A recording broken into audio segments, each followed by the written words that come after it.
അനുശേട്ടാ, നമ്മൾ മേക്കിംഗ് വീഡിയോയിലൊക്കെ കണ്ടു. കാരണം ഈ ടെറൈനിൽ നമ്മുടെ എക്യുപ്മെൻറ്റ്സ് ഒക്കെ എടുത്തിട്ട് കൊണ്ടുപോയി തിരിച്ചു കൊണ്ടുവരാം ഭയങ്കര ഒരു ഡിഫിക്കൽട്ട് പ്രോസസ്സ് തന്നെയായിരുന്നു അല്ലേ? നമ്മൾ സ്റ്റീഫൻ്റെ വീടൊക്കെ കുന്നിൻ്റെ മുകളിലാണ്. ആ ഒരു എങ്ങനെയായിരുന്നു ഈ ഒരു കാലാവസ്ഥേനെ ഈ ടെറൈനിനെ എങ്ങനെയാണ് ഒരു ആസ് എ DOP എന്ന നിലയിൽ? ഞങ്ങൾ ഫസ്റ്റ് കഥ പറയുന്നതിന് മുമ്പ് ഇവിടെ വന്നു. ഈ ടെറൈൻ കണ്ടതിന് ശേഷമാണ് കഥ പറയുന്നത്. പിന്നെ കഥ പറയുമ്പോൾ ഇത് ഇവിടെ മാത്രം പ്ലേസ് ചെയ്യാൻ പറ്റുന്ന തരത്തിലൊരു കഥയാണ്. അത്ര ഞങ്ങൾ ഇടയ്ക്ക് ഞാനും തോമസിനോട് ആലോചിച്ചിരുന്നു, നമുക്കിത് നമ്മുടെ സ്ഥിരം ഷൂട്ടിംഗ് സ്പോട്ടുകളിലേക്ക് വാഗമണിലേക്ക് കൊണ്ടുപോയാലോ എന്നൊക്കെ ചോദിച്ചിരുന്നു. ആദ്യം ഞങ്ങളോട് അവിടെ വെച്ചൊരു റഫ് ഐഡിയ പറയും. ആദ്യം കഥ പറഞ്ഞപ്പോൾ സ്റ്റീഫൻ്റെ വീട് സ്ഥിതി ചെയ്ത സ്ഥലം ശരിക്കും നമ്മൾ വിഷ്വലി കാണുന്നതിനപ്പുറത്തേക്ക് ഒരുപാട് ഡിസ്റ്റൻസിലാണ് ആ വീടുള്ളത്.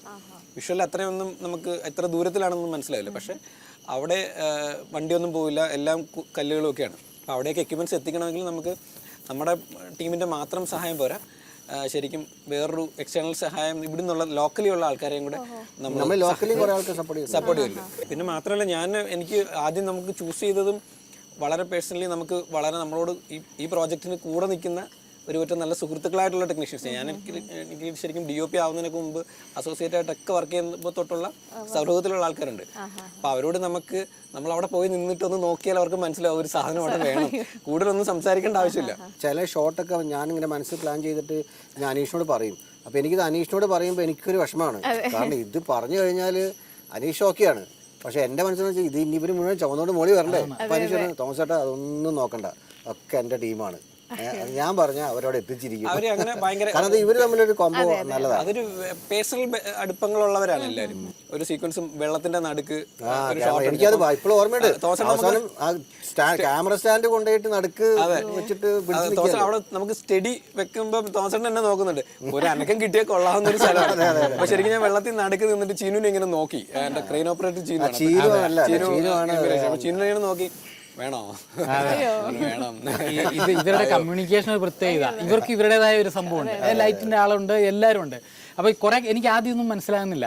എനിക്കിത് പുതിയ അനുഭവമാണല്ലോ, ഫിലിം മേക്കിംഗ് മൊത്തത്തിൽ ഞാൻ ന്യൂ ആണ്. അപ്പം കുറച്ച് കഴിഞ്ഞ് എനിക്ക് മനസ്സിലായി എന്തൊക്കെ സംഭവിക്കുന്നുണ്ട്. കാരണം ആക്ഷൻസ് ഇതിനെ ബേസ് ഉണ്ട്. പിന്നെ ഞാൻ അനീഷ് ആരെ നോക്കിയിട്ടാണ് കാണിക്കുന്നത് നോക്കും. അപ്പോൾ അവിടുന്ന് റിപ്ലൈ വരും. അപ്പോൾ എനിക്ക് ഇവിടെ ഒരു ലാംഗ്വേജ് ഉണ്ടെന്ന് മനസ്സിലായി. ഇവർ ലൈറ്റൊക്കെ ഇവിടെ തന്നെ ഷൂട്ട് ചെയ്യുന്ന സമയത്ത് ഇവർ ഭയങ്കര ഡിഫിക്കൽട്ട്. ഈ കാട്ടിനകത്തൊക്കെ അന്ന് ശരിക്കും നമ്മൾ വരുന്ന സമയത്ത് അട്ടയൊക്കെ ഉണ്ട്. അവർ ഈ കാട്ടിനകത്ത് കൊണ്ട് ലൈറ്റ് കയറ്റുക. അവർക്കും എനിക്കൊന്നും വന്ന സമയത്ത് കുറച്ച് മഴയും പ്രശ്നങ്ങളൊക്കെ ഉള്ള സമയത്ത് ഈ അമ്പലത്തിലേക്കുള്ള ഏരിയയൊക്കെ നല്ല തെന്നൽ പായലൊക്കെ പിടിച്ച് കിടക്കാണ്. അപ്പോൾ ഇവിടുന്ന് ഭയങ്കര ടാസ്ക് ആയിരുന്നു. ഇത് കൊണ്ടുപോയി മേളിൽ കയറ്റി കെട്ടുക എന്നൊക്കെ പറഞ്ഞ പ്രോസസ്സ് ഭയങ്കര ബുദ്ധിമുട്ടായിരുന്നു. പിന്നെ മെയിനായിട്ട് ഞാനും ഈ തോമസിനെ പറഞ്ഞല്ലോ, ഈ മനുഷ്യത്വം കുറച്ച് കൂടുതലുള്ള ആളാണ്. അപ്പം ലൈറ്റ് റിസ്ക് ആണെങ്കിൽ ഞാൻ പറയും നിങ്ങൾ കയറേണ്ട ഇറങ്ങാൻ പറയും. എനിക്ക് ലൈറ്റ് ഇല്ലെങ്കിലും കുഴപ്പമില്ല, എനിക്ക് ആ അവാർഡ് വേണ്ട, നിങ്ങൾ ഇറങ്ങിക്കോളാൻ പറയും. പല സ്ഥലങ്ങളിലും മൂവ്മെന്റ് ഒക്കെ ഉള്ളപ്പം ആൾക്കാർ പറയും കൊള്ളാമല്ലോ എന്ന് പറയുന്നതും നമുക്കതിന്റെ മാർക്കിന്റെ ഒരു ചെറിയ പെർസെൻറ്റേജ് നമ്മുടെ കയ്യിലുള്ളൂ. ഞാൻ ഈ ലൊക്കേഷൻ ഞാനും അനീഷും പ്രസാദും കൂടി ലൊക്കേഷനെല്ലാം വന്ന് കണ്ടപ്പോൾ എനിക്ക് മനസ്സിലായി ഇത് നന്നായിട്ട് അനീഷിന് കവർ ചെയ്യാൻ പറ്റുന്ന ഒത്തിരി സംഭവങ്ങളുണ്ട്. അപ്പോൾ അതിന് ഉള്ള ഫെസിലിറ്റി എന്താന്ന് വെച്ചാൽ ഞാൻ കൊടുക്കേണ്ടത് പ്രസാദിനോട് പറഞ്ഞു.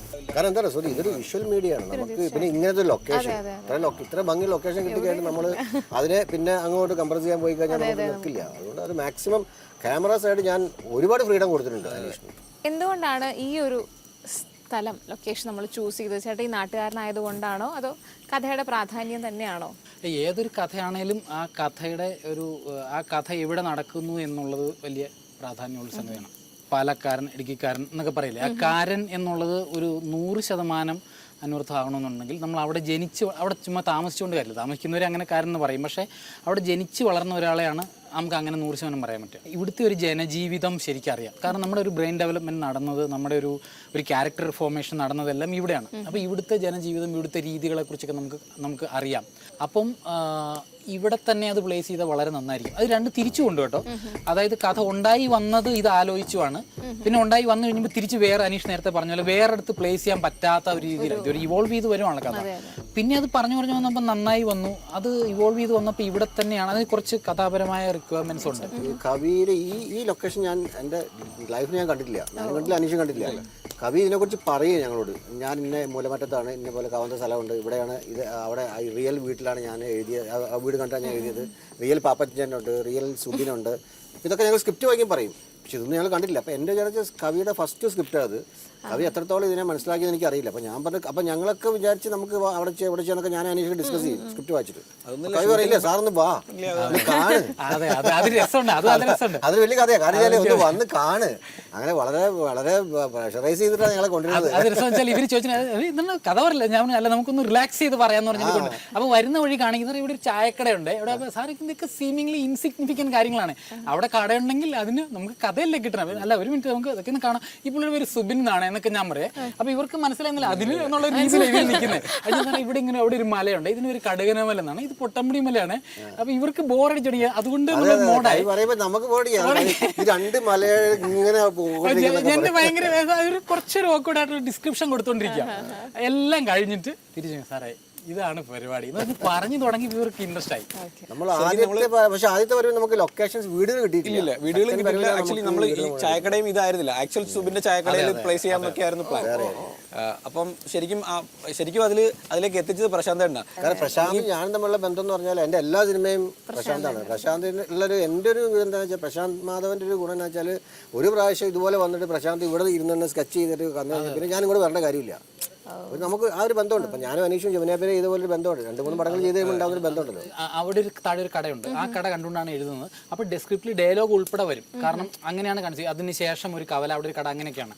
അപ്പം പ്രശാന്തിന് അപ്പം ഞാൻ ഇത് പറയുമ്പോൾ ഇവരോടെല്ലാം സംസാരിക്കുമ്പോൾ ഇത് പല കാര്യങ്ങൾ പറയുമ്പോൾ ഇവരല്ലേ വെയിറ്റ് പ്രശാന്ത് വരട്ടെ, പ്രശാന്ത് തീരുമാനിക്കട്ടെ. അതാണ്. അപ്പൊ എനിക്കത് അറിയില്ലല്ലോ, ഇവർക്കിത് അറിയാം, ഞാൻ അത്ര എക്സ്പീരിയൻസ് അല്ലല്ലോ. എന്നിട്ട് പ്രശാന്ത് വന്ന് അത് ആ കട ചെന്നറിയും എന്ന് പറഞ്ഞിട്ട് അങ്ങ് പോയേ. അപ്പൊ ഞാൻ എങ്ങോട്ട് വാ എന്ന് പറഞ്ഞപ്പോൾ ഇവരും മിണ്ടാതിരിക്കുക. അപ്പോഴാണ് എനിക്ക് സത്യം പറഞ്ഞ ആർട്ട് ഡയറക്ടറുടെ പവർ എനിക്ക് അന്ന് മനസ്സിലായിരുന്നു. അപ്പം പുള്ളി ഇവിടെ വന്നു എന്നൊക്കെ പറഞ്ഞ് പുള്ളി നോക്കിയിട്ട് പുള്ളി അങ്ങ് തീരുമാനിക്കുക. സാറേ അതെങ്ങനെ നമ്മുടെ അതല്ലേ സ്ക്രിപ്റ്റ്. സാർ പറഞ്ഞു മിണ്ടായിരിക്കാൻ പറഞ്ഞു, പ്രശാന്ത് പറയുന്നു പറഞ്ഞു. അതെ സാർക്ക് ഫുള്ള് വിട്ടുകൊടുക്കുക. ഇവിടെ അല്ലാതെ ഈ കട പറ്റില്ല. അതാണ് അത് ഭയങ്കരമാട്ടോ. അത് ഒരു രക്ഷ. ചായക്കടയാണ് ഈ ചായക്കട, ആ ചായക്കടയാണ് ഈ ചായക്കട. പ്രശാന്തന്റെ അടുത്ത് സെറ്റുകൾ ഒറിജിനലാണെന്ന് തോന്നുന്നു. ഇവിടെ പലരും വന്നിട്ട് ട്രാവൽ ചെയ്തിട്ട് ഇത് ഒറിജിനൽ ചായക്കട. ഇവൻ ദിലീഷ് പോലും വരുമ്പോ ഇത് ഒറിജിനൽ ആണോ ചോദിച്ചു. പോകുന്ന ട്രാവലേഴ്സ് പോകുമ്പോ പിള്ളേരെ ഇതുകൊണ്ട് കരയും, അത് മേടിച്ച് ഇത് മേടിച്ചു. കാരണം ഇവിടെയൊക്കെ അച്ചപ്പം അതൊക്കെ ഇരിക്കുമല്ലേ. അയ്യോ ഭയങ്കര സാറിനോട് ചോദിക്കുകയാണ്, ഞാൻ ഇത്രയും ക്ഷമയുള്ള ഡയറക്ടർ കണ്ടിട്ടില്ല കേട്ടോ. അങ്ങനെയല്ല, ഞങ്ങൾ പലരും കണ്ടിട്ടില്ല സത്യം സീരിയസ്ലി. സാർ എങ്ങനെ ഇത്രയും കൂളായിട്ട് ആ കാര്യങ്ങളൊക്കെ മാനേജ് ചെയ്തത്? ശരിക്കും പറഞ്ഞാൽ സിബി സാർ ആണ് എൻ്റെ ഗുരു. സിബി സാറിൻ്റെ കൂടെ ഉള്ള ഒരു വർഷങ്ങളായിട്ടുള്ള ഒരു രീതി എന്ന് പറഞ്ഞാൽ എന്ത് ടെൻഷൻ വന്നാലും സിബി സാർ കൂടാണ്. അപ്പം നമ്മൾ തന്നെ വിചാരിക്കും ഇത് ഭയങ്കര ടെൻഷൻ വരുമ്പോൾ പുള്ളി ഇങ്ങനെ ഉണ്ടായിരിക്കും, നടക്കും, നടക്കട്ടെ, വരട്ടെ. അതിനകത്ത് ശ്രുതി വലിയ പാട്ട് പാടി. അതിനകത്ത് ഒരു പേര് ചേർക്കാനുള്ളതെന്ന് വെച്ചാല് ശരിക്കും ശ്യാമിലിനാണ്. ഈ 2 കുട്ടികളെ ഹാൻഡിൽ ചെയ്തതിന്റെ അസോസിയേഷൻ ശ്യാമിലാണ്. പിന്നെ നമ്മുടെ സെറ്റ് ആക്ച്വലി കുട്ടികളുള്ള സമയത്ത് നമ്മൾ പുറത്തുനിന്ന് നോക്കി കണ്ട ഭയങ്കര ഫണ്ണിയാണ്. കാരണം വെച്ചാൽ നമ്മുടെ ആക്ഷൻ കട്ടൊന്നും അല്ല, മറ്റേ കുറുക്കൊക്കെ പാട്ടിട്ടേക്കാണ് ലൊക്കേഷനിൽ. അപ്പൊ നമ്മൾ പുറത്തുനിന്ന് ഒരാൾ കാണുമ്പോൾ ഇത് ഇവിടെ എന്താ നടക്കുന്ന ഷൂട്ടിംഗ് ആണ്. വേറെ കഷ്ടം ശ്യാമിന്റെ കാര്യം പറഞ്ഞാൽ ശ്യാം ഈ കൊച്ചു തമ്മിൽ ബോണ്ടിങ് ഉണ്ടായല്ലോ. അപ്പൊ സംഭവിച്ചെന്ന് വെച്ചാൽ ഈ നമ്മൾ ഷോട്ട് എടുത്തോണ്ടിരിക്കുമ്പം ഞാനിത് കട്ടിയില്ല, കൊച്ചിങ്ങനെ കരയുന്നുണ്ട്, ഇമോഷണൽ ആവുന്നുണ്ട്, കൊച്ചിന്റെ അച്ഛനമ്മനൊക്കെ നമ്മൾ മാറ്റിയല്ലോ. അപ്പൊ ശ്യാം എന്നെ തോന്നുന്നു സാർ കട്ടി കട്ടി കട്ടി, ഞാനെവിടെ കട്ടി ചെയ്തു. അതാണ്, അതായത് അച്ഛനമ്മയ്ക്കും കൊച്ചിന്റെ സ്ട്രഗിൾ പ്രശ്നം തോന്നണമെന്ന് വെച്ചാൽ അവരെയൊക്കെ നമ്മൾ മാറ്റി സേഫ് ആക്കി. അതിനപ്പുറത്ത് ശ്യാം, പിന്നെ അവസാനം ശ്യാമിനെ മാറ്റേണ്ടി. ഇനി പറയൂ ശ്രുതിയുടെ ക്യാരക്ടർ എങ്ങനെയാണ്, ശ്രുതി എങ്ങനെയാണ്, ശ്രുതി ഈ പടത്തിൽ എന്താണ്? ശ്രുതി വെച്ചാൽ എനിക്കും കേൾക്കാൻ താല്പര്യമുള്ളത് കവിപ്രസാദ് ഞങ്ങളുടെ റൈറ്റർ ആൻഡ് പ്രൊഡ്യൂസർ പ്രത്യേകം പറഞ്ഞിട്ടുണ്ട്, അതുകൊണ്ട് എനിക്ക് പറയാൻ പറ്റില്ല. ഇതല്ലേ വേണ്ടിയിരുന്നത്. അല്ല അതാണ് ഒന്ന് ടെസ്റ്റ് അടിക്കാൻ അറിയാതെ ആ ഒരു മൂഡിൽ അങ്ങ് പറഞ്ഞു. പക്ഷെ എനിക്ക് ഞാൻ പറയാനുള്ളത് എനിക്ക് ഭയങ്കര കംഫർട്ടായിട്ട് വർക്ക് ചെയ്തിട്ടുള്ള സെറ്റാണ്. ആൻഡ് ശരിക്കും നമ്മൾ ഇത്രയും അപ്രീഷിയേറ്റ് ചെയ്യുന്ന ഒരു ഡയറക്ടർ എനിക്ക് ഇതുവരെ കിട്ടിയിട്ടില്ല. Thank you so much. Shruti ഗംഭീരമായിട്ട് ചെയ്തു. എനിക്ക് അതിന് ഒരു ഷോട്ട് എടുത്ത് കഴിഞ്ഞപ്പോൾ എനിക്ക് പോയി തലയിലൊന്ന് കൈ വെക്കുന്നത്. കാരണം വെച്ചാൽ അതങ്ങനെ വന്നു, അതുകൊണ്ടാണ്. അത് അത്രയും നന്നായിട്ട് ചെയ്തുകൊണ്ട് നമുക്ക് ഒരു ഹാപ്പിനെസ് ഉണ്ടാവും. മൊത്തം ക്യാരക്ടേഴ്സ് നോക്കിക്കഴിഞ്ഞാൽ കുറച്ച് നമ്മൾ ഇതായിരിക്കണം, മസ്റ്റായിട്ട് നമ്മൾ ടെൻഷനൊക്കെ വരുന്നൊരു ക്യാരക്ടർ ഉണ്ടല്ലോ. അതായത് അത്രയും കോംപ്ലക്സ് ഇത് ലേയേഴ്സ് ഉള്ളതേ. അപ്പൊ ആ ജിൻസി എന്നുള്ള ക്യാരക്ടർ വളരെ സൂക്ഷിച്ച് ചെയ്യണം എന്നുള്ളത് നമ്മൾ ആദ്യം നമ്മൾ ഈ ഒറിജിനലി പ്രീ പ്രൊഡക്ഷൻ കൺസീവ് ചെയ്യുമ്പോഴേ ശരിക്കും ആ ക്യാരക്ടറിലേക്ക് എത്താൻ നമ്മൾ കാസ്റ്റിംഗ് സമയത്തും ഭയങ്കരമായിട്ട് ശ്രദ്ധിച്ചിരുന്ന ഒരു കാസ്റ്റിംഗ് വളരെ ശ്രദ്ധിച്ച് കാസ്റ്റ് ചെയ്തത്. കാരണം അത് പാളിപ്പോയ സിനിമ പാളും. അതെ അതെ അതെ നമ്മൾ ഒരുപാട് ആലോചിച്ചിട്ട് കാസ്റ്റ് ചെയ്ത സുധീനെ എന്തോരം ഡിസ്കസ് ചെയ്യുന്നറിയോ. പിന്നെ എന്തോരം ഡിസ്കസ് ചെയ്തിട്ടാണ് സുധീലേക്ക് എത്തിയത്. കാരണം എനിക്കും ആ ഭയങ്കര ഒരുപാട് എനിക്ക് അങ്ങനെ വർക്ക് ചെയ്യാൻ ഇഷ്ടമാണ്. ഒരുപാട് ഇന്റേണൽ ലെയേഴ്സ് ഉള്ള ഒരു ക്യാരക്ടറാണ് ജിൻസി. പിന്നെ സുജി മറ്റേ സ്വിച്ച് ആർട്ടിസ്റ്റ് ആണ്. ഞാൻ ശ്രുതിയോട് പറഞ്ഞിട്ട് മോഹൻലാൽ ചെയ്യുന്നതാണ്. കൊച്ചിനെ കരച്ചിരുത്താൻ വേണ്ടി അവിടെ ഡാൻസ് കളിക്കും.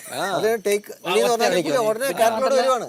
എല്ലാവരും കൂടെ വർക്ക് ചെയ്യാൻ ഭയങ്കര ഭയങ്കര കംഫർട്ട്. ആൻഡ് എസ്പെഷ്യലി അനീഷ് ചേട്ടന്റെയും തോമസ് സാറിന്റെ ഒരു കോംബോ ഉണ്ട്. ലൈക്ക് അവരിങ്ങനെ നോക്കുകയുള്ളൂ, ഒന്നുമില്ല. അതെ, ഇപ്പൊ തോമസ് ചേട്ടന്റെ അടുത്ത് പലരും ചില പടങ്ങളെ കുറിച്ച് പറയുമ്പോൾ ഞാൻ പലരോടും തർക്കിച്ചിട്ടുണ്ട്. തോമസ് ചേട്ടന്റെ ടേസ്റ്റ് ഇതല്ല, നിങ്ങൾ ഉദ്ദേശിക്കുന്ന ടേസ്റ്റിനുള്ള ഇഷ്ടപ്പെടുന്നതല്ല തോമസ് ചേട്ടൻ. തോമസ് ചേട്ടന്റെ ടേസ്റ്റ് എനിക്കറിയാം, പേഴ്സണലി അറിയാം, ഇതല്ല. അല്ല അങ്ങനെ ഒരു ഘടകങ്ങളിലൂടെയാണ് നമുക്ക് പാട്ടുകൾ പോലും നമുക്ക് വന്ന് ഭവിച്ചതാട്ടോ. പക്ഷെ നമുക്ക് ഗോപി എത്ര മനോഹരമായിട്ടാണ് ആ പാട്ടുകൾ ചെയ്തു തന്നത്. അപ്പൊ ശ്രുതി ഇനി തിയേറ്ററിലാണോ കാണുന്നത് അതോ? അതെ, തീർച്ചയായിട്ടും. അപ്പൊ ഞങ്ങളുടെ സിനിമ എല്ലാവരും പോയിട്ട് തിയേറ്ററിൽ കാണണം. ജനുവരി 24 റിലീസാണ്.